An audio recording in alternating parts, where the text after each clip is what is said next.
আজ আপনারা দেখবেন কিভাবে নিজের টাকায় আগুন জ্বালাতে হয়। গিয়েছিলাম সাউথ সিটি মলে এসির হাওয়া খেতে, কিন্তু বাকিরা হঠাৎ করেই মন পাল্টে নিয়ে বললো যে তারা স্টারবাক্সে গিয়ে কফি খাবে। কিন্তু কেন আমিও যাই না।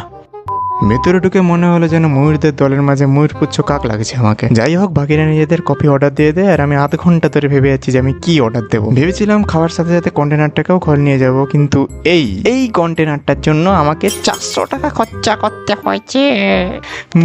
क्यों नहीं आ जाती मुझे? আজ রাতে ঘুম হবে না, উল্টো পাল্টা স্বপ্ন দেখতে চলেছি আজ। আরে গল্প এখানেই শেষ নয়। অর্ডার দিতে দিতে কাউন্টারের লোকটার সাথে কেন জানি আবার মজা করতে শুরু করলাম। নাম লেখা না কেতন কৃষ্ণ বিহারী কাইকবিন গোস্বামী, শর্ট নেম। মজা ভেবে নয়, সত্যি লোকটা পুরো নামটাই লিখে দিয়েছে বলতে গেলে।